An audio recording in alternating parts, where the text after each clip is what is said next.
l'USAP face au Loup pour cette 21e journée de top 14 au stade Aimé Giral. Des USAPistes que l'on n'arrête plus dans cette année 2024, qui ne cessent de gagner des places au classement, de grimper grâce à de magnifiques résultats qui visent un 4e succès consécutif des Lyonnais, qui malheureusement pour eux doivent un peu plus regarder vers le bas en ce moment, surtout en raison de difficultés à l'extérieur. On va voir comment justement les hommes de Léo Berdeux, qui donnent le coup d'envoi de ce match, vont se comporter dans cette partie, avec un premier ballon récupéré par Perpignan. Justement, l'entame de rencontre qui voit Lyon très bien débuté en s'offrant cette première situation. Couillou, Marakou, Berdeux, Niniashvili, Yohanné qui plonge et marque le premier essai du match. 5-0 pour Lyon, première offensive, premier essai.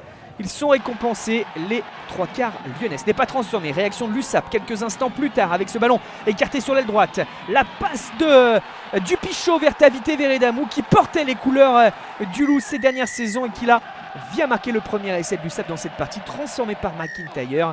Ça fait 7-5. Allez, c'est joué vite sur cette nouvelle situation en faveur de Lyon, qui peut essayer de reprendre l'avantage avec Marakou qui résiste à toute cette pression, et c'est Baptiste Couillou, oui, malgré les obstacles face à lui, qui peut se jeter. On voit mieux sous cet angle.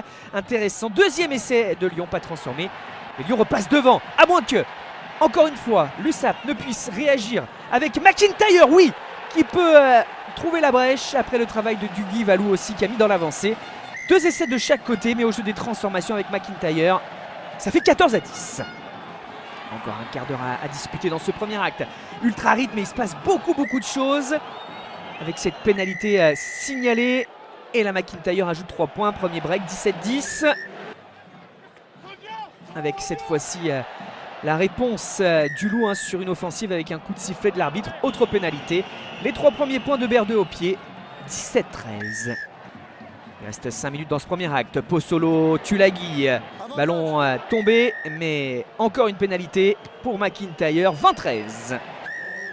Il y avait une position de hors-jeu sur cette dernière faute. 20-13, c'est score à la pause. On bascule dans cette seconde période. Ignacio Ruiz qui est servi avec Écochard, peut-être pour jouer une pénalité rapidement. Oui, à la main, et c'est très intelligemment joué. Tom Écochard pour le 3e essai de l'USAP. Explosion de joie à Aimé Giral, c'est transformé qui plus est. Et là, cette fois-ci, le break est bien confirmé. Même si Lyon ne s'avoue pas vaincu, avec Marakou qui dépose ce ballon derrière la ligne. Après, encore une fois, un ballon bien négocié. Ça a été transformé par Berdeux. Vous voyez, on n'arrête pas, pas le temps de respirer. 27-20. Et là, c'est Pozzolo Tulagi en puissance pour le 32-20. Les actions se suivent et se ressemblent en faveur de l'USAP dans cette fin de partie.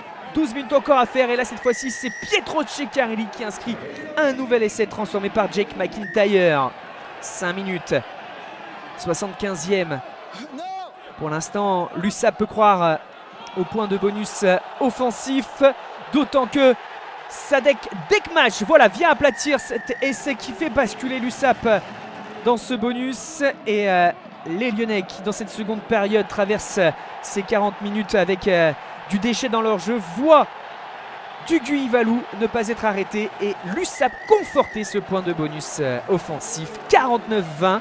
Lucas Dubois pour la transformation sur ce dernier coup de pied. Ça fait 51-20. 4e succès consécutif pour l'USAP. Son public apprécie, le staff, les joueurs, le président, tout le monde aussi. Bonus et Lyon repart bredouille.